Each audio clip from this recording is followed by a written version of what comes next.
तो स्वागत है आपका हमारे चैनल CUET कॉर्नर में। आज की वीडियो में हम लोग बात करेंगे JNU के ऊपर। JNU के बारे में एकदम अनफिल्टर्ड बातें, एकदम रॉ बातें करेंगे कि JNU कैसा है और यहाँ पे पढ़ाई कैसे होती है। और यहाँ का जो टाइटल इसको दिया गया है कि हिंदुस्तान का सबसे बेहतरीन नॉन इंजीनियरिंग यूनिवर्सिटी, क्या वो ये उस टाइटल को सच में डिफेंड करता भी है या नहीं। तो स्वागत है आपका CUET कॉर्नर में। मेरा नाम है अभिनव और आप देख रहे हैं CUET कॉर्नर की एक और वीडियो।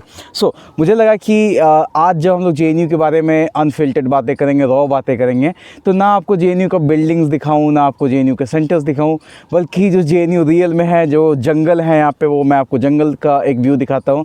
और इसलिए मैं आपको JNU के बहुत सारे जंगलों में से एक किसी कॉर्नर पर मैं अभी बैठा हूँ और आज हम लोग बातें करेंगे। तो सबसे पहले मैं आपको बता दूं कि JNU है क्या और कहाँ पे आता है और यहाँ पे किस चीज़ की पढ़ाई होती है। और उसके बाद हम लोग बातें करेंगे कि JNU असलियत में कैसा है, कैसा नहीं है, क्या एडवांटेजेस हैं यहाँ पढ़ने के, क्या डिसएडवांटेजेस हैं। वो सारी की सारी बातें मैं आपको अभी कुछ देर के अंदर करूँगा। तो JNU यानी कि जवाहरलाल नेहरू यूनिवर्सिटी, जो कि है न्यू दिल्ली में, यानी कि जवाहरलाल नेहरू विश्वविद्यालय, जो कि है दिल्ली में। यहाँ पे बेसिकली 3 डिग्रियां होती हैं। सबसे पहले आपकी हो गई अंडर ग्रेजुएशन की, जो कि हो गई UG लेवल की। उसमें बेसिकली अभी JNU में फ़ॉरेन लैंग्वेजेस हैं, 10 फ़ॉरेन लैंग्वेजेस हैं, जिसमें से जिनको भी 3 क्लस्टर्स में बांटा गया है। तो सबसे पहले फ़ॉरेन लैंग्वेजेस हैं, उसके बाद एक अभी नया कोर्स इंट्रोड्यूस हुआ है जो कि है BSc आयुर्वेदा। और उसके बाद यहाँ पे अंडर ग्रेजुएशन में आप कह लो कि BTech वगैरह भी होता है, कुछ कंप्यूटर साइंस है और एक उस क्लास है BTech का, जहाँ पे JNU में अंडर ग्रेजुएशन की डिग्री होती है। अगर यहाँ का जो फॉरेन लैंग्वेज है, जो कि बहुत ज़्यादा पॉपुलर है पूरे इंडिया लेवल में, पूरे वर्ल्ड लेवल में, पूरे एशिया लेवल में, तो सबसे बेस्ट इसको कहा जाता है। तो यहाँ की जो फॉरेन लैंग्वेजेस है, उसमें बेसिकली 10 फॉरेन लैंग्वेज की यहाँ पे जो है क्लासेस होती हैं, 10 फॉरेन लैंग्वेज के यहाँ पे सेंटर्स हैं। अगर उसको मोटा मोटा अगर बांटा जाए तो 3 क्लस्टर्स में बांटा जाता है। एक हो गया आपका यूरोपियन क्लस्टर, एक हो गया आपका एशियन कल्चर, एक हो गया आपका मिडिल ईस्ट का कल्चर। तो यूरोपियन क्लस्टर में 4 लैंग्वेजेस आते हैं। सबसे पहले आपका German, French, Spanish, Russian. Asian cluster में आपके 3 लैंग्वेज आते हैं, कोरियन, जापानीज़, चाइनीज़। और आपके जो मिडिल ईस्ट के कल्चर है, उसमें भी 3 लैंग्वेज आते हैं, पर्सियन, पश्तो और अरबिक। तो ये हो गया ये बात। उसके ऊपर अगर आप जाएंगे, अगर आप मास्टर्स की डिग्री के लिए जाएंगे, जो कि पोस्ट ग्रेजुएशन की डिग्री है, तो पोस्ट ग्रेजुएशन बहुत सारे सब्जेक्ट्स में होता है। यहाँ पे बहुत सारे स्कूल्स हैं जो कि पोस्ट ग्रेजुएशन आपको कराते हैं, जैसे कि हमारा स्कूल हो गया, जो कि स्कूल ऑफ लैंग्वेजेस है, जिसको SL कहा जाता है, और पूरा नाम उसका SLLNCS है, यानी कि school of languages, literature and cultural studies. उसके बाद यहाँ पे इसी तरीके के बहुत सारे स्कूल्स होते हैं। अब स्कूल्स का मतलब क्या है कि जैसे अलग कॉलेजेस में डिपार्टमेंट होता है ना, कि department of environmental science, department of social science, department of international sciences. तो यहाँ पे क्या है कि डिपार्टमेंट्स ना बोल करके उनको स्कूल्स का नाम दिया गया है, कि school of language, school of literature, school of cultural studies, इस टाइप से दिया गया है। ठीक है। तो यहाँ पे बहुत सारे स्कूल्स हैं, जिसमें से 3-4 बहुत मोस्ट प्रोमिनेंट हैं। पहला आपका हो गया school of languages, literature and cultural studies. दूसरा हो गया आपका स्कूल ऑफ इंटरनेशनल स्टडीज़, जिसको कि SIS कहा जाता है। फिर आपका आ गया SES, यानी कि स्कूल ऑफ इन्वायरमेंटल साइंसेस। तीसरा आपका हो गया SSS, यानी कि SSS, जिसको कि कहा जाता है स्कूल ऑफ सोशल साइंसेस। तो इस तरीके से बहुत सारे स्कूल्स होते हैं। और SLS भी है, स्कूल ऑफ लिंग्विस्टिक्स साइंसेस, या इस टाइप का कुछ होगा। ये सारी चीज़ें हैं। अब बात करते हैं JNU आप कैसे आ सकते हैं। आज ये थोड़ी सी वीडियो शायद लंबी हो सकती है, लेकिन इसके बारे में हम लोग आज पूरा बात करेंगे। ठीक है। तो JNU अभी अगर आपको UG में आना है या PG में आना है, सॉरी एक बात मैं बताना भूल गया, और जो तीसरा जो पढ़ाई होता है यहाँ पे, वो होता है PhD का। ठीक है। तो BA आपका रूट लेवल हो गया, ग्राउंड लेवल। उसके ऊपर हो गया आपका MA का, यानी कि पोस्ट ग्रेजुएशन का, MA हो गया, MSc हो गया, जो भी हो गया। ठीक है। तो पोस्ट ग्रेजुएशन हो गया, उसके नीचे UG आ गया, और सबसे ऊपर अभी होता है PhD का कोर्सेज। MPhil के कोर्सेज अभी शायद बंद कर दिए हैं यूनिवर्सिटी ने, तो MPhil अभी नहीं होता है। अब सीधा आप मास्टर्स के बाद PhD में इनरोल कर सकते हो। ठीक है। अब JNU आपको आना कैसे है। तो जो यूजी के कैंडिडेट हैं, जो पीजी के कैंडिडेट हैं, उन दोनों को सीयूईटी देना पड़ता है। दोनों का सीयूईटी बहुत अलग होता है। एक सीयूईटी यूजी हो गया यूजी कैंडिडेट्स के लिए, सीयूईटी पीजी हो गया पीजी कैंडिडेट्स के लिए। अगर आप पीएचडी वगैरह में एडमिशन लेना चाहते हैं तो आपको नेट का एग्ज़ाम देना होगा। अगर आपको जेआरएफ स्कॉलरशिप आप होल्ड करना चाहते हैं तो आपको जेआरएफ में पास करना होगा, और उसके बाद आप पीएचडी में एडमिशन ले सकते हैं सीयूईटी यूजी दे करके अंडर ग्रेजुएशन में, और सीयूईटी पीजी दे करके पोस्ट ग्रेजुएशन में आप जो है यहाँ पे एडमिशन ले सकते हैं। ठीक है, अब यहाँ की पढ़ाई कैसे होती है, ये भी मैं थोड़ी बात बताऊँगा। पहले ये बता देता हूँ कि यूजी में और पीजी में आपको पढ़ना क्या होता है। तो जो भी बच्चे अंडर ग्रेजुएशन में आने चाहते हैं लैंग्वेजेस में, उनको जो सीयूईटी का जो सेक्शन है, जिसका फॉर्म अभी हाल ही में ओपन हुआ है 27 फरवरी 2024 को सीयूईटी का फॉर्म सीयूईटी यूजी का फॉर्म जो है वो आ गया है, और ये अभी चलेगा 26 मार्च तक। तो सीयूईटी के यूजी के फॉर्म में आपको इंग्लिश जो सेक्शन 1 का है उसको देना होगा, उसका एग्ज़ाम, और जो सेक्शन 3 है जो कि जनरल टेस्ट है, आपको उसको एग्ज़ाम देना होगा। ठीक है, जनरल टेस्ट के अंदर 3 सब कैटेगरी हैं, जिसमें आ जाते हैं आपके general maths, general reasoning, GK, GS, current affairs, ये सब आ जाते हैं, और इंग्लिश है। तो बस आपको यही 2 पेपर का एग्ज़ाम देना है। ऐसा बिल्कुल नहीं है कि अगर आपको फ्रेंच में एडमिशन लेना है, आपको जर्मन में एडमिशन लेना है तो आपको उसकी पहले से नॉलेज होनी चाहिए कि जर्मन आपको आनी चाहिए, फ्रेंच आनी चाहिए, ऐसा कुछ भी नहीं है। यहाँ पे रूट लेवल से पढ़ाया जाता है, एकदम बेसिक से पढ़ाया जाता है। सो आपको जो सीयूईटी में है, आपको सिर्फ इंग्लिश का एग्ज़ाम देना है, और आपको सिर्फ और सिर्फ जनरल टेस्ट का एग्ज़ाम देना है। यही एग्ज़ाम में अगर आप थोड़ा अच्छा मार्क्स लेकर के आ जाते हैं, 82-83% अगर आप लेकर के आ जाते हैं, तो आपका बहुत चांसेस है कि आपका जेएनयू जो है आपको उसमें एडमिशन मिल जाएगा। अब एक खुशखबरी है स्टूडेंट्स के लिए जो कि टियर 1, टियर 2 या टियर 3 सिटी से आते हैं कि जेएनयू में डिप्रीविएशन पॉइंट्स, डिप्रीविएशन मार्क्स मिलता है आपको। वो कैसे मिलता है मैं आपको बता देता हूँ कि अगर आप टियर 1, टियर 2 सिटी से आते हैं, अब हर स्टेट्स के कुछ डिस्ट्रिक्ट को टियर 1, टियर 2 में रखा गया है। ये कैसे आपको पता चलेगा कि आपका डिस्ट्रिक्ट उसमें आता है कि नहीं? तो आप जेएनयू का प्रोस्पेक्टस डाउनलोड करेंगे 2024 वाला यूजी एनसीओपी प्रोग्राम का। उस प्रोस्पेक्टस में जब आप नीचे जाएंगे तो आपको हर स्टेट्स का और उससे रिलेटेड जो डिस्ट्रिक्ट हैं जो कि क्वार्टाइल 1 में या क्वार्टाइल 2 में आते हैं, आपको उनका पूरा लिस्ट मिलेगा हर एक भारत के स्टेट का, और वहाँ से आपको पता चलेगा कि आपको कितने पॉइंट्स मिल सकते हैं। अब उस जो क्वार्टाइल स्टेट्स या फिर क्वार्टाइल डिस्ट्रिक्ट्स होता है, वहाँ से आपको 10th या 12th आपका होना चाहिए, तो ही आपको पॉइंट मिलता है। ठीक है, अब इसमें आपको कितने पॉइंट्स मिलेंगे तो वो डिपेंड करते हैं कि अगर आपका क्वार्टाइल 2 वाला वैलिड हो गया तो आपको 4 पॉइंट मिलेंगे, अगर आपका क्वार्टाइल 1 वाला वैलिड हो गया तो आपको 6 पॉइंट्स मिलेंगे। और ये जो पॉइंट्स होते हैं ये परसेंटेज बनने के बाद ऐड होते हैं। ठीक है, और उसके बाद जो फीमेल कैंडिडेट्स होती हैं, फीमेल कैंडिडेट्स अगर किसी क्वार्टाइल डिस्ट्रिक्ट से आती हैं या फिर किसी रिजर्व कैटेगरी से आती है, अगर ओबीसी से आती हैं, ईडब्ल्यूएस से आती है, एससी से आती है, एसटी से आती हैं, पीडब्ल्यूडी से आती हैं, तो उनको 7 पॉइंट और मिलेंगे, मतलब 7 पॉइंट और मिलेंगे उनको। ठीक है, और अगर वो किसी भी रिजर्व कैटेगरी से नहीं आती हैं, अगर वो किसी क्वार्टाइल से नहीं आती हैं, तो उनको 5 पॉइंट मिलेंगे। अब ये पॉइंट कैसे ऐड होते हैं, तो चलो अभी तो एग्ज़ाम 450 मार्क्स का है, बट कैलकुलेशन ईजी करने के लिए हम लोग समझने के लिए एज्यूम करते हैं कि एग्ज़ाम 500 मार्क्स का है। ठीक है, जो कि 2022 में एग्ज़ाम 500 मार्क्स का ही था, 23 से 450 हो गया।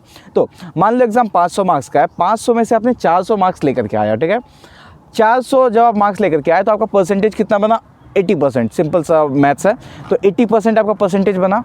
अब अगर आप अगर आप एक फ़ीमेल कैंडिडेट हो और अगर आप क्वार्टाइल डिस्ट्रिक्ट से आते हो या फिर आप किसी कैटेगरी से आते हो, तो जेएनयू आपको 6 मार्क्स उधर और लड़की होने के आपको 7 मार्क्स अलग से देता है, तो आपको 13 नंबर हो गया जो आपको मिलेगा। ठीक है, अब 13 नंबर परसेंटेज पे ऐड होगा, यानी कि अगर आप 400 नंबर लेकर के आते हो 500 में तो आपका 80% बन गया, और 80 में फिर आपको 13 ऐड करिए तो 93% हो जाता है।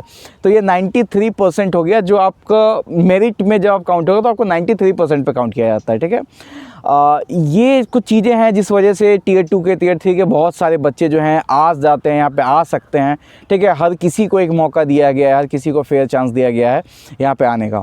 और जो लड़के हैं उनको 6 मार्क्स मिलता है या 4 मार्क्स मिलता है। तो अगर आप 80% लेकर के आ रहे हो, अगर आप क्वार्टाइल 1 डिस्ट्रिक्ट से आते हो तो आपको 86% हो जाएगा, क्वार्टाइल 2 डिस्ट्रिक्ट से आते हो तो 4% बन जाएगा। और अगर आप किसी से नहीं आते हो तो 80 का 80 आपको बना देगा। मान लो कि आप किसी स्टेट के अगर कैपिटल से आते हो, मान लो कि जैसे बिहार से आप पटना से हो, तो पटना ना तो क्वार्टाइल 2 में आता है ना तो क्वार्टाइल 1 में आता है।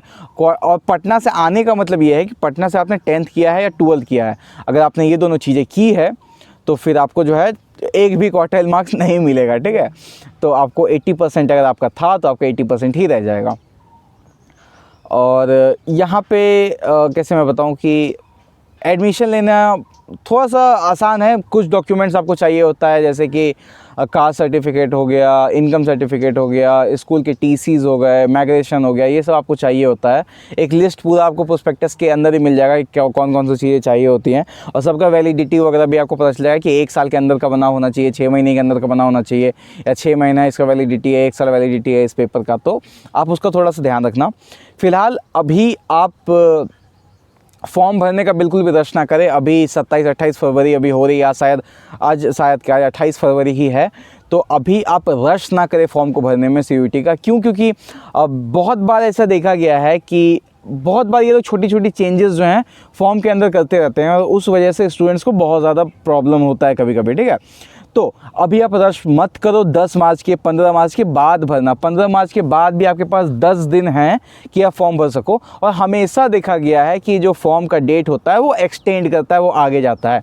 अब इन्होंने जो एक दूसरा इन्फॉर्मेशन दिया था अपने नोटिस में, NTA की नोटिस में, वो ये था कि 30 अप्रैल से जो आपके एग्ज़ाम सिटीज़ वगैरह हैं वो आपको पता लगने स्टार्ट हो जाएंगे। तो 30 अप्रैल से आपके एग्ज़ाम सिटी मिलना स्टार्ट हो जाएंगे। तो मुझे मोस्ट प्रोबेबली मुझे ये होप है कि 20 अप्रैल तक तो ये लोग फॉर्म भरवाएंगे ही। बट आप उतना लेट मत करना। आप 15 और 20 के अंदर भर देना, यानी कि 15 मार्च के बाद और 20 मार्च के अंदर ही 5-6 दिन है, आप फॉर्म भर देना। 26 मार्च तक का भी लेट मत करना, क्योंकि लास्ट के 3-4 दिन में ना सर्वर बहुत ज़्यादा बिजी हो जाता है। उस कारण से आपको बहुत इरिटेट फील करोगे आप फॉर्म भरने के लिए। तो कोशिश करना कि लास्ट के 1 हफ्ते पहले, 6-7 दिन पहले ही फॉर्म भर लो। अब 26 मार्च तक फॉर्म का डेट है अभी तक के लिए, तो आप कोशिश करना कि 17 मार्च 18 मार्च को फॉर्म भर लो, ठीक है। अब बात करते हैं JNU क्यों नंबर 1 पे आता है हिंदुस्तान में। तो यहाँ की जो एकेडमिक्स है मैं आपको बताता हूँ। यहाँ की एकेडमिक्स की वजह से JNU जो है वो नंबर 1 पे आता है। यहाँ के प्रोफेसर्स की वजह से जो JNU है वो नंबर 1 पे आता है। यहाँ जो एक स्टूडेंट है वो बस अपने सब्जेक्ट में तो ग्रो करता है, ये बाकी जितने भी सब्जेक्ट है उसमें ग्रो करता है। उसका एक बहुत बड़ा रीज़न है यहाँ का एकेडमिक स्ट्रक्चर। अब यहाँ का एकेडमिक स्ट्रक्चर कैसा है सुनो मैं बताता हूँ। मैं जर्मन लैंग्वेज में हूँ, जैसे कि मैं अभी बैचलर्स कर रहा हूँ, मैं जर्मन लैंग्वेज में हूँ। तो क्या होता है कि आपने जर्मन लैंग्वेज पे एडमिशन लिया। अब बहुत सारे सेंटर्स हैं लैंग्वेज के, जैसे कि हमारे 10 सेंटर्स जो मैंने अभी आपको बताए, यूरोपियन, एशियन और मिडिल ईस्ट वाले। तो 2-3 सेंटर्स हैं जो आपको पहले ईयर में ऑप्शनल्स लेने नहीं देते, सेकेंड ईयर से ऑप्शनल्स लेने देंगे। उसमें से जर्मन सेंटर भी एक आता है कि आप अभी, क्योंकि हमारा जो डिग्री होता है वो इंटीग्रेटेड होता है, यानी कि 3+2 होता है, 3 साल का बैचलर्स 2 साल का मास्टर्स। बट आपका मर्जी है, अगर आप चाहो तो बैचलर्स के बाद छोड़ के चले जाओ या फिर कुछ और। बट अभी तक NEP लागू नहीं हुआ है, और मुझे नहीं लगता है कि 24 वाले सेशन में भी NEP शायद लागू हो पाएगा।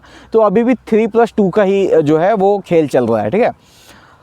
तो बैचलर्स कंप्लीट करने के लिए आपको जो है 24 क्रेडिट पॉइंट पूरे करने होते हैं, और 24 पूरे क्रेडिट पॉइंट आप ऑप्शनल सब्जेक्ट्स लेकर के करते हो।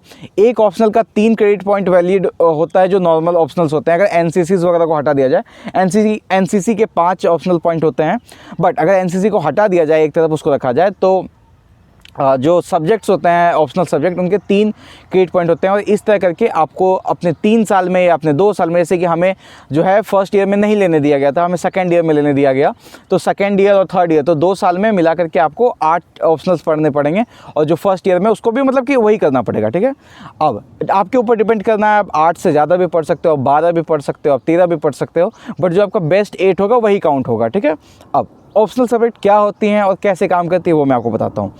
अगर आप जर्मन लैंग्वेज में हैं तो आप SL के स्टूडेंट्स हैं, ठीक है, यानी कि स्कूल ऑफ लैंग्वेजेस के स्टूडेंट्स हैं। अब क्या होता है कि जब आपको ऑप्शनल चुनना होगा तो एक लिस्ट निकलती है ऑप्शनल की, जिसमें कि 30-35 ऑप्शनल्स होते हैं, और वो हर स्कूल आपको ये ऑफ़र करता है, ठीक है। स्कूल ऑफ इंटरनेशनल स्टडीज़ कुछ सब्जेक्ट्स ऑफर करेंगे, स्कूल ऑफ सोशल साइंसेस कुछ सब्जेक्ट ऑफर करेंगे, स्कूल ऑफ इन्वायरमेंटल साइंस कुछ ऑफर करेंगे, और आप हर जिस भी ऑप्शनल को आप चाहे उस ऑप्शनल को जाकर के पढ़ सकते हैं। जैसे कि मैं अभी एसएल का स्टूडेंट हूँ, जर्मन पढ़ रहा हूँ, साथ साथ मैंने ऑप्शनल में एक एसएल का भी सब्जेक्ट लिया हुआ है जो कि है कोरियन लैंग्वेज, ठीक है। तो मैं कोरियन लैंग्वेज का भी स्टूडेंट हूँ।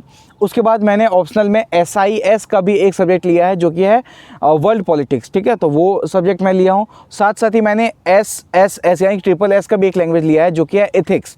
तो मैं इन सब को पढ़ रहा हूँ। अब देखो क्या है कि आप यहाँ आए थे सिर्फ और सिर्फ जर्मन लैंग्वेज पढ़ने, लेकिन जर्मन तो आपको पढ़ना ही पड़ेगा क्योंकि वो आपका कोर सब्जेक्ट है। उसके साथ साथ आपको ऑप्शनल्स पढ़ना होगा, और ऑप्शनल में देख रहे हो कितनी ज़्यादा वैरायटी में आपको नॉलेज आप गेन करोगे कि आप जर्मन भी पढ़ रहे हो, आप कोरियन भी पढ़ रहे हो, आप एथिक्स भी पढ़ रहे हो, आप इंटरनेशनल रिलेशंस भी पढ़ रहे हो। तो आपका जो एक डेवलपमेंट होता है माइंड का, वो बहुत अलग लेवल पे होता है, बहुत ज़्यादा विकसित लेवल पे होता है। और यही बात है जो JNU को बहुत ज़्यादा अलग बनाती है बाकी यूनिवर्सिटीज़ से, ठीक है। और यहाँ पे कोई फालतू के सब्जेक्ट्स आपको नहीं दिए जाते हैं, बहुत अच्छे और गिने चुने सब्जेक्ट्स आपको दिए जाते हैं, ठीक है। और ऐसे सब्जेक्ट जिसमें आपको मन लगे पढ़ने में, जिसमें आपको मज़ा आए, क्योंकि बहुत सारे होते हैं, आपको चूज़ करना है कि आपको किस में जाना है, किस में एडमिशन लेना है। उसके बाद यहाँ का जो ग्रेडिंग सिस्टम होता है वो मार्क्स के बेसिस पे नहीं होता है, जो आप कंटेंट लिख रहे हो एग्ज़ाम पे उसके बेसिस पे होता है, ठीक है। आपका शक्ल देख के आपको कहीं पे भी नंबर नहीं दिया जाता है, या फिर आपके नाम के बेसिस पे आपको नंबर नहीं दिया जाता है। हर नंबर आपके कंटेंट के ऊपर दिया जाता है कि आप कौन सा कंटेंट एग्ज़ाम में लिख रहे हो, ठीक है, आप क्या लिख रहे हो एग्ज़ाम में। और यहाँ पर प्रोफेसर्स भी इंडिया लेवल के हैं, बहुत सारे प्रोफेसर्स हैं जो फ़ॉरेन से आए हुए हैं। जैसे कि हमें एक पढ़ाते हैं, प्रोफेसर का नाम नहीं लूँगा मैं, बट वो जर्मनी के प्रोफेसर हैं और हमें आकर के पढ़ाते हैं। इसी तरह बहुत सारे सेंटर्स के हैं, और बहुत सारे जो प्रोफेसर्स हैं इंडिया के, वो भी जर्मनी से रिटर्न है। उन्होंने अपना कोई डिग्री जर्मनी में किया है, तो किसी ने PhD जर्मनी में किया है, किसी ने अपना मास्टर्स जर्मनी के किसी यूनिवर्सिटी में किया है। तो इस तरीके से बहुत सारे प्रोफेसर्स हैं जो कि हाईली ट्रेंड हैं आपको पढ़ाने के लिए। और जब आप पढ़ोगे क्लास में तो आपको पता चलेगा कि मैं क्या बोल रहा था। वो JNU के बाहर का कोई बच्चा इस चीज़ को समझ ही नहीं सकता कि मैं क्या बोलना चाह रहा हूँ, क्योंकि जब आप JNU के क्लासरूम में आकर के बैठोगे तो आपको पता चलेगा कि आप कहाँ पे बैठे हो और आप किन लोगों से इंटरेक्ट कर रहे हो। उसके बाद यहाँ पे एक और चीज़ है जो आपकी दिमाग को बहुत ज़्यादा शार्प करती है, वो है यहाँ पे seminars, webinars, talk session, public meeting session और डिस्कशन सेशन, ठीक है। अब ये क्या होता है, तो बहुत सारे अलग यूनिवर्सिटीज़ के प्रोफेसर्स आते हैं, या फिर कोई मंत्री आ गए, या फिर कैबिनेट के कोई लोग आ गए। जैसे कि परसों यानी कि 26 फरवरी को जयशंकर सर आए थे। अब जयशंकर सर को कोई इंट्रोडक्शन नहीं चाहिए, इंडिया के एक्सटर्नल अफेयर के मिनिस्टर है वो, तो वो आए थे और उन्होंने अपना लेक्चर दिया। इसी तरह बहुत सारे पर्सनालिटीज़ हैं, कभी निर्मला सीतारमन मैम आ जाती हैं अपना लेक्चर देने के लिए। तो ऐसे बहुत सारे हैं जिसमें आप सुन सकते हो जाकर के, ठीक है। G20 जब हो रहा था तो एक पूरा प्रोफेसर्स का कैबिनेट था हमारा, जहाँ पे हर दिन लेक्चर्स होते थे, और ये लेक्चर सीरीज़ 25 दिन तक चला था JNU में, जहाँ पे हर दिन एक अलग टॉपिक के ऊपर प्रोफेसर्स आते थे, प्रोफेसर इमेरिटस आते थे, और वो लोग बात करते थे। अब प्रोफेसर इमेरिटस कौन हो गए, जिन्होंने एक अलग ही आयाम हासिल कर लिया अपनी ज़िंदगी में, अपने एकेडमिक्स लाइन में, उन्हें प्रोफेसर इमेरिटस वगैरह कहते हैं। तो वो लोग आते थे और वो लोग अपना जो ज्ञान है वो बांटते थे सभी स्टूडेंट्स के साथ। यहाँ पे आपको बहुत सारी मौके मिलेंगे, क्योंकि इंटरनेशनल यूनिवर्सिटी है ये। यहाँ पे आपको बहुत सारे इंटरनेशनल स्टूडेंट्स मिलेंगे, आपको बहुत सारे कल्चर सीखने को मिलेगा, आप बहुत सारे लैंग्वेजेस में इनरोल कर सकते हो, बहुत सारे दोस्त बना सकते हो, और अपने आप को एक अलग ही लेवल पे पहुँचा सकते हो। और बिलीव मी कि जब आप इस यूनिवर्सिटी से निकलोगे, और सही में अगर आप पढ़ के, अगर आपने जो वक्त अपना लिया है उस वक्त को अगर आप ज़ाया ना करके उसको पढ़ाई लिखाई में करके अगर आप निकलोगे, तो आप सोसाइटी के इलीट क्लास में शामिल हो गए। ये कोई जोक नहीं है, कोई मजाक नहीं है, मैंने देखा है लोगों को। जयशंकर सर हो गए, निर्मला सीतारमन हो गए, ये लोग तो बस कुछ चंद लोग हैं जिनको हम देख पाते हैं, बट जो हमारी ब्यूरोक्रेसी है भारत की, उसमें लगभग 45% लोग JNU से ही जाते हैं। जितने भी मिनिस्ट्रीज़ हो गई, जितने भी एम्बेसीज़ हो गई, उसमें बहुत सारे लोग हैं JNU के, उतना आपको किसी भी और कॉलेज का नहीं मिलेगा, ठीक है। तो अगर आपको अपने करियर में एक अलग सा पुश देना है तो आप JNU आकर के ज्वाइन कर सकते हैं। हाँ, यहाँ पे क्या है कि यहाँ पे हर दिन आपको एम्बेसी से कुछ ना कुछ लोग आते रहते हैं, क्योंकि कभी कोई उनका लेक्चर हुआ, कभी कोई उनका कल्चरल फेस्ट हुआ, कोई प्रोग्राम हुआ, तो आप उनके प्रोग्राम में भी जा सकते हैं, उनसे सवाल पूछ सकते हैं, बहुत सारी चीज़ों पर आप सीख सकते हैं। अगर आप सीखना चाहते हैं तो JNU will be a haven for you. यहाँ पे आपको और भी जो कनेक्शंस हैं वो बनाने के बहुत सारे ऑफ़र्स मिलते हैं। जैसे कि अभी जैसे कि हमारा कनेक्शन ऑस्ट्रियन एम्बेसी के साथ थोड़ा सा अच्छा बन गया है, तो आप यहाँ पे आओगे, जो आप काम करोगे, अपने काम को रिकॉग्नाइज़ करवाओगे, तो आपको बहुत सारे ऑफ़र्स जो हैं वो मिलते रहते हैं, ठीक है। और पढ़ाई सबको ही करते हैं। अगर आप पढ़ाई के साथ साथ अपनी चीज़ों को और अच्छा करते जाओ, अपनी चीज़ों को बहुत ज़्यादा और लेके जाओ, तो आप फेमस भी हो जाओगे और बहुत सारे अपॉर्चुनिटीज़ आपके लिए खुल जाएंगे, ठीक है। जो मैं देखता हूँ कि जब मैं किसी JNU के बाहर जा कर के कहीं पे मैं ये बोलता हूँ कि मैं JNU का स्टूडेंट हूँ, तो एक अलग सा ही आपको इज्जत देखने को मिलेगा, ठीक है। तो ये चीज़ें हैं। उसके बाद यहाँ पे कुछ स्ट्रगल्स भी है, ठीक है। यहाँ पे स्ट्रगल्स भी है। ये तो हैप्पी लाइफ हो गई जो मैंने आपको बता दिया। अब स्ट्रगल्स के ऊपर बात करते हैं। तो अब बात कर लेते हैं JNU में स्ट्रगल्स के बारे में, कि यहाँ पे स्टूडेंट्स को क्या क्या फेस करना पड़ता है, यहाँ पे कैसे स्ट्रगल्स हैं। लेकिन उसके पहले मुझे उन ऑथर्स का नाम आ गया जिनका मैं बात कर रहा था, जो सुप्रीम कोर्ट के वकील हैं। उनका नाम है J. साई दीपक, और उनकी जो बुक है इंडिया डेट इज़ भारत और इंडिया भारत एंड पाकिस्तान, वो बहुत ज़्यादा फेमस बुक है अभी इंडिया में, और बहुत ज़्यादा बहुत ज़्यादा हाई एंड पे है सेलिंग पे, ठीक है। तो J. साई दीपक भी बहुत बार आते हैं अपने लेक्चर सीरीज़ को लेकर के, अपने लेक्चर्स को लेकर के, मीटअप सेशन को लेकर के, और वो भी बहुत अच्छी बातें करते हैं। आपको मज़ा भी आएगा सुनने में, बहुत इंटरेस्टिंग पर्सनैलिटी हैं। तो बात करते हैं यहाँ के स्ट्रगल्स को। तो सबसे पहला स्ट्रगल है यहाँ पे हॉस्टल मिलना, ठीक है। तो जब हम लोग आए थे 2022 के बैच में, तो मुझे पर्सनली, लड़कियों का क्या है कि लड़कियों को तुरंत डॉर्म मिल जाता है, क्लासेस स्टार्ट होने से पहले ही डॉर्म मिल जाता है, ठीक है। हम लोग भी कोशिश करते हैं कि कम से कम लड़कियों को जो बहुत दूर से आई है उनको पहले मिल जाए। हम लोग तो लड़के हैं, किसी और के रूम पे भी एडजस्ट कर लेंगे, तो इस कारण से लड़कियों को डॉर्म पहले ही मिल जाता है, क्लास स्टार्ट होने से पहले मिल जाता है। तो हम लोग को, जब हम लोग आए थे, तो लड़कों को, मैं अपना बात कर रहा हूँ, मुझे 7 महीना के बाद मुझे डॉर्मेट्री मिला था। अब यहाँ का सिस्टम क्या है कि जब आप एडमिशन लेते हो तो आपको कुछ दिनों के बाद आपको डॉर्मेट्री मिलता है, और जब हॉस्टल्स खाली हो जाते हैं तो 4 महीने के बाद, 5 महीने के बाद आपको डॉर्मेट्री से हॉस्टल्स में शिफ्ट कर दिया जाता है, ठीक है। हमारे टाइम पे हमें 7 महीने के बाद डॉर्मेट्री मिला था, और उसके 3 या 4 महीने के बाद हमें हॉस्टल्स मिला था। तो ये सीन था हमारे टाइम पे। बट अभी 2023 वाले बैच के साथ क्या देखा गया, क्योंकि सारे ओवरलैपिंग सेमेस्टर्स ख़त्म हो गए थे, हम लोगों के साथ ओवरलैपिंग सेमेस्टर्स का एक दिक्कत था। बट सारे सेमेस्टर्स जब ख़त्म हो गए, तो जब 2023 वाले आए तो उनको साथ ही उनको डॉर्मेट्रीज़ मिलना स्टार्ट हो गया। क्लासेस स्टार्ट होने से पहले उनको डॉर्मेट्रीज़ मिलना स्टार्ट हो गया। उसके बाद लड़कियों को तो साथ में ही मिल गया था, लड़कों को भी डॉर्मेट्री मिल गया, लड़कियों को भी मिल गया। और अभी तो लड़कियों को हॉस्टल्स मिलना भी स्टार्ट हो गया है। जैसे कि वो आए थे अक्टूबर में, तो अक्टूबर, नवंबर, दिसंबर, जनवरी, फरवरी, यानी कि 4 से 5 महीने उनको डॉर्मेट्री में रखा दिया गया, और उसके बाद अभी उनको हॉस्टल्स में रखा दिया गया, ठीक है।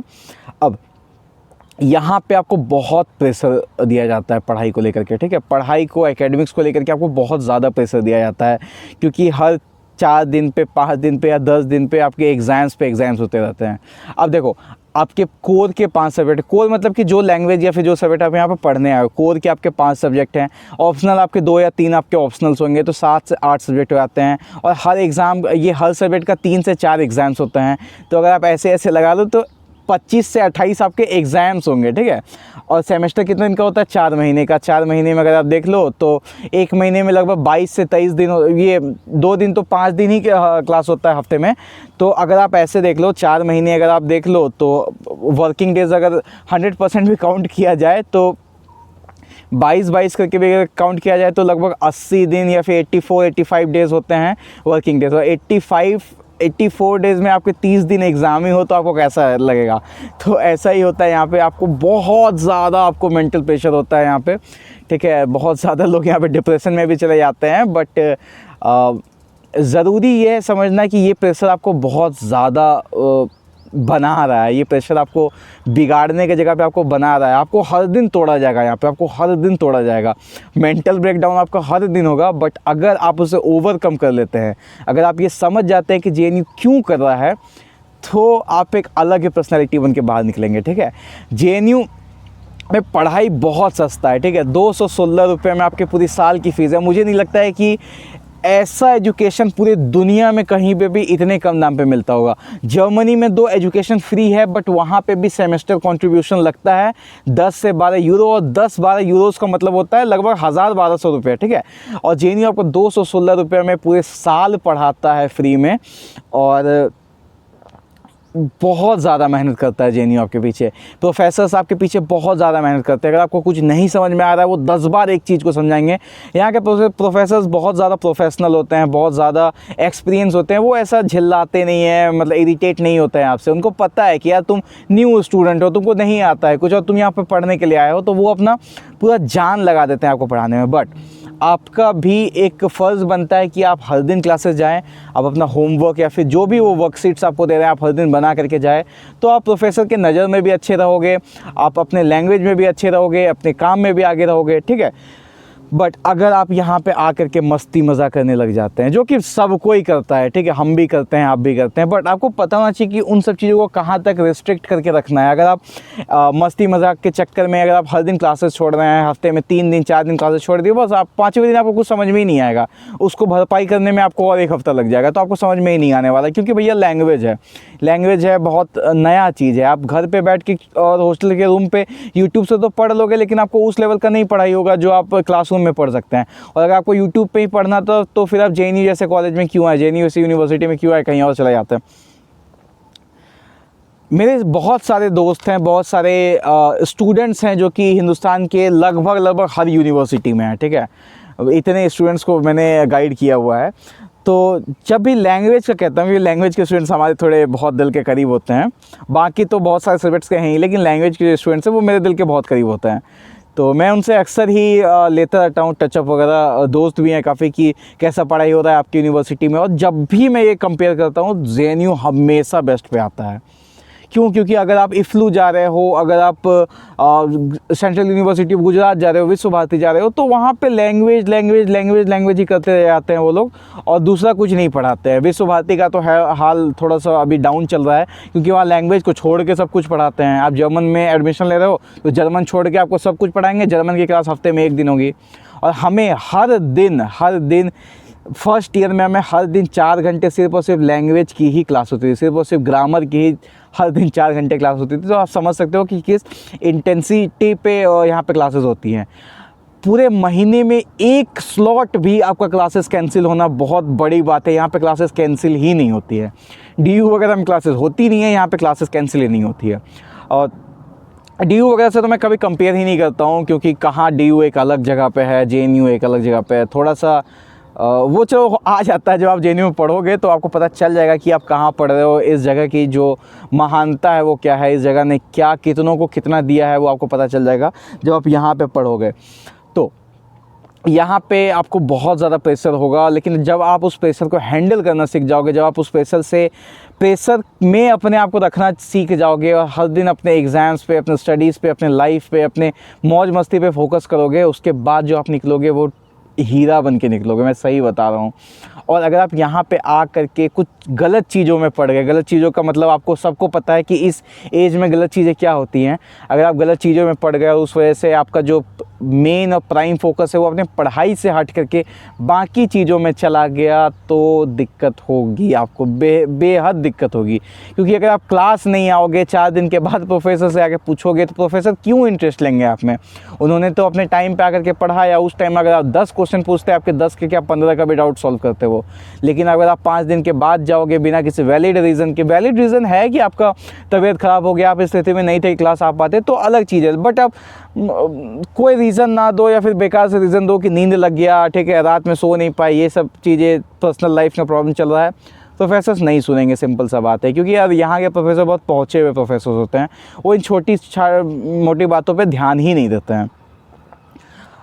उसके बाद बाकी चीज़ों पे तो बात हो ही गया। यहाँ पे क्या है, हाँ एक चीज़ और, कि यहाँ पे बहुत सारे पॉलिटिकल ऑर्गेनाइजेशन है, बहुत सारे हैं, नाम भी मैं उतना नहीं लेना चाहता हूँ, ठीक है।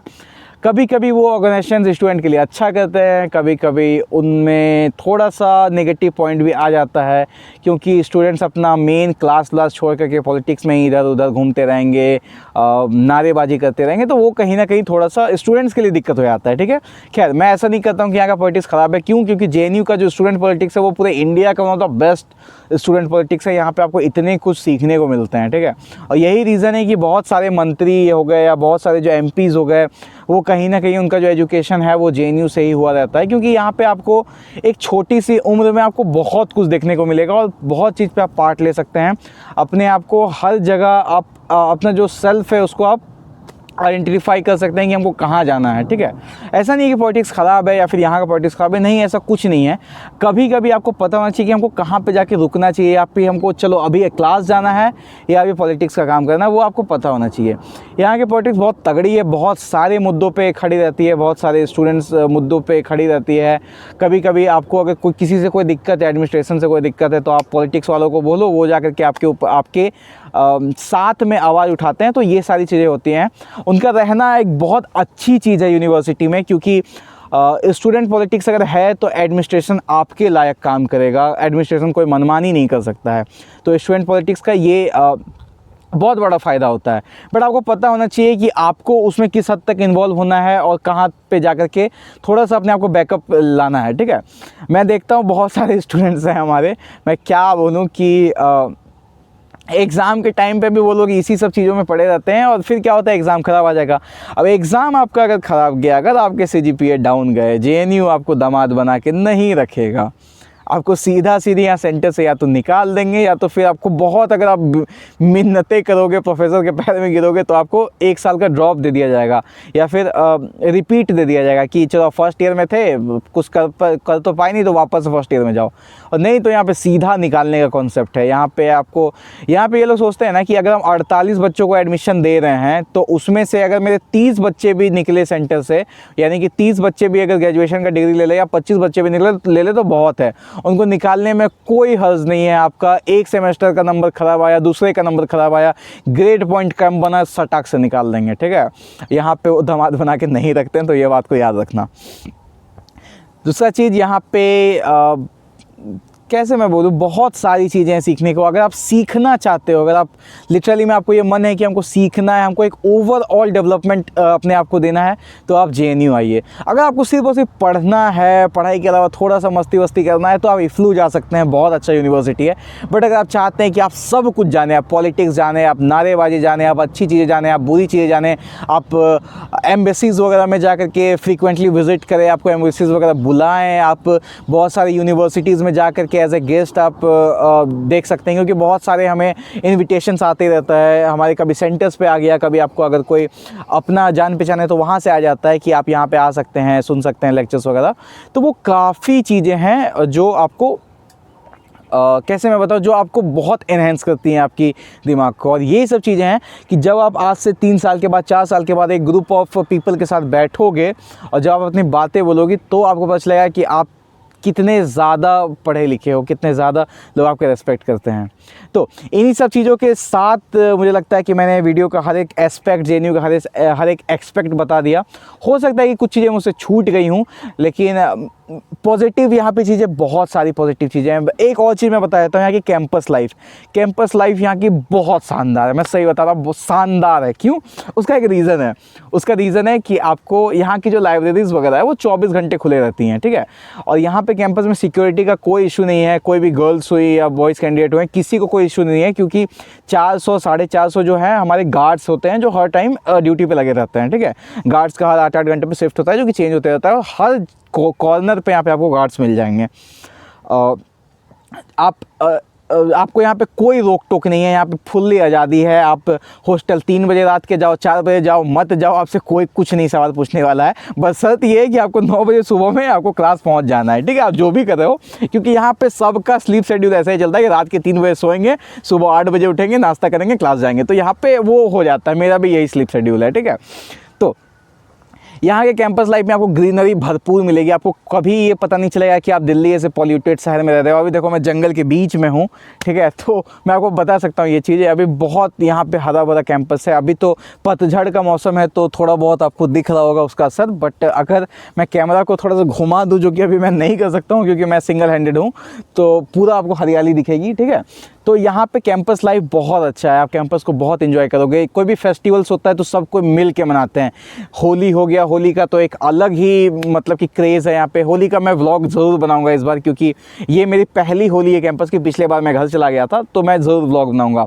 बाकी महाशिवरात्रि हो गया, दुर्गा पूजा हो गया, सरस्वती पूजा हो गया, ईद हो गया, बकरीद हो गया, क्रिसमस हो गया, और सिखों का जो लोहरी पर्व होता है, गुरु पूर्णिमा होता है, सारे के सारे पर्व यहाँ पे मनते हैं, बहुत ज़्यादा धूमधाम से मनते हैं। और यहाँ पे आने के बाद आपको ये लग जाएगा कि मतलब कि हम अपने घर से दूर आए ही नहीं हैं कभी, हम अपने घर के साथ ही हैं, क्योंकि यहाँ पे आपको दोस्त भी ऐसे ही मिलेंगे जो 24 घंटे आपके साथ ही रहेंगे। कोई ऐसा नहीं है कि मेरे अभी घर जाना है, आपके हर टाइम पे लोग आपके साथ रहेंगे। यहाँ के सीनियर्स बहुत अच्छे हैं, बहुत हेल्पफुल हैं। यहाँ के जितने भी लोग हैं बहुत अच्छे हैं, प्रोफेसर्स हो गए, गार्ड्स हो गए, मेस के वर्कर्स हो गए, ऑफिस के स्टाफ्स हो गए, बहुत अच्छे हैं, बहुत कोऑपरेटिव हैं, बहुत अच्छे से जवाब देते हैं। कभी कभी उनका भी माथा ठनका हुआ रहता है, तो कभी कभी थोड़ा सा वो लोग भी प्रेशर में चले जाते हैं, तो थोड़ा सा जवाब ख़राब तरीके से दे देते हैं, बट अच्छे लोग हैं, ऐसा नहीं है कि ख़राब हैं। उसके बाद आप दिल्ली के ऐसे लोकेशन पे हो जो कि जहाँ से आप कहीं से भी मेट्रो से जा सकते हो, आप बहुत कुछ एक्सप्लोर कर सकते हो। और सबसे बड़ी बात है कि आप कैपिटल सिटी में हो, आप एनसीआर में हो, आप कैपिटल सिटी में हो, तो आपको बहुत सारी अपॉर्चुनिटीज़ मिलती है। आए दिन कुछ ना कुछ फेस्ट होता रहता है। जेएनयू में तो फेस्ट वगैरह का कोई सीन नहीं है, हमें फ्रेशर्स वगैरह हो गया या किसी सेंटर का कल्चरल प्रोग्राम हो गया तो उसी में थोड़ा बहुत फेस्ट टाइप हो जाता है। डीयू जैसा सीन नहीं है कि हर 3-4 दिनों पे या हर हफ्तों में या हर 10 दिनों पे फेस्ट होता रहता है, ऐसा जेएनयू में कोई सीन नहीं होता है। तो ये सारी चीज़ें थी जो मुझे तो लगता है कि हाँ, इस वजह से जेएनयू हिंदुस्तान का नंबर 1 कॉलेज में आता है, और नंबर 1 नंबर 2 पे ही हमेशा आता है, अभी तक तो नंबर 3 पे नहीं गया है। तो ऐसे ही है। और यहाँ जो ये नंबर है वो आपसे और हमसे ही ऊंचा रहेगा, हमारे और आपके मेहनत से ही ऊंचा रहेगा।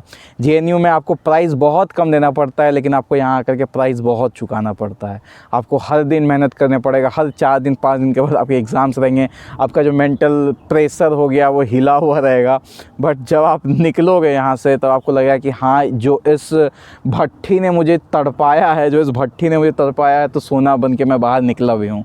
तो इसी के साथ ख़त्म करते हैं अपनी वीडियो को। अगर आप अभी भी सीयूईटी का प्रिपरेशन करना स्टार्ट नहीं किए हैं, अगर हमारे साथ करना चाहते हैं, तो यहाँ पे या फिर डिस्क्रिप्शन में मैं अपना नंबर वगैरह दे दूँगा। हम लोग अभी क्वेश्चन सीरीज़ वगैरह ला रहे हैं अपने चैनल पे, तो नहीं ला रहे हैं, अपने पेड बैच पे ला रहे हैं, क्योंकि 2 चीज़ों को मैनेज करना थोड़ा सा मुश्किल हो जाता है। तो अपने पेड बैच पे ला रहे हैं। अगर आप चाहते हैं कि आप जुड़े हम लोगों से, तो व्हाट्सएप का नंबर दिया गया है, आप यहाँ पे संपर्क कर सकते हैं, मैं आपके साथ रहूँगा। उसमें मैं बहुत ज़्यादातर आपको मोटिवेशन देता हूँ, बहुत ज़्यादा आपको बताता हूँ कि अच्छा इन चीज़ों को ऐसे डील करना है, इन चीज़ों को ऐसे पढ़ना है, या अच्छा ये क्वेश्चन को ऐसे नहीं, इस तरीके से देखो तो आपका टाइम कम लगेगा। तो ये सारी चीज़ें जो मैं अपने स्टूडेंट्स को बताते रहता हूँ। बहुत सारे अभी स्टूडेंट्स हैं हमारे, और मैं उन सभी लोगों से, और आप सभी लोग जो कि वीडियो देख रहा हूँ, मैं चाहता हूँ कि आपसे कुछ महीनों के बाद मिलूँ, क्योंकि आपको पता है कि मई के 2nd वीक के बाद और 4th वीक, 3rd और 4th वीक में आपके एग्ज़ाम्स होने वाले हैं। सो आप सभी लोगों को बेस्ट ऑफ लक मेरी तरफ से। अपना जो पढ़ाई है उसको करते रहिए, उसको पढ़ते रहिए, और मुझे उस दिन का इंतज़ार है जब मैं आपको यहाँ पे बोलूँ कि वेलकम टू जेएनयू, आप हमसे मिलें, सब कोई हम लोग साथ में बैठ करके चाय वाय पिए और बहुत मस्ती मज़े करेंगे, ठीक है। तो फ़िलहाल तक के लिए मेरा नाम था अभिनव, आप देख रहे हैं सीयूईटी कॉर्नर। अगर वीडियो आपको पसंद आया हो तो प्लीज़ वीडियो को लाइक कर दीजिएगा, चैनल को सब्सक्राइब कर दीजिएगा। कोई अगर आपका जेएनयू का एस्पिरेंट हो तो आप उसके साथ शेयर कर सकते हैं वीडियो। अगर आपको चाहते हैं कि मैं किसी स्पेसिफिक टॉपिक के ऊपर वीडियो बनाऊं तो प्लीज़ कमेंट पे लिख देना। अगर मुझे अच्छा लगा तो मैं ज़रूर उसके ऊपर वीडियो बनाऊंगा, और अगर ऐसा लगा कि हाँ, इसको कमेंट के अंदर कमेंट में ही जवाब दे देना चाहिए, तो मैं उतना ही जवाब दे दूंगा, ठीक है। मिलते हैं किसी और दिन किसी एक और नए वीडियो के साथ। मेरा नाम है अभिनव और मैं आपसे विदा चाहता हूँ। Bye bye and best of luck.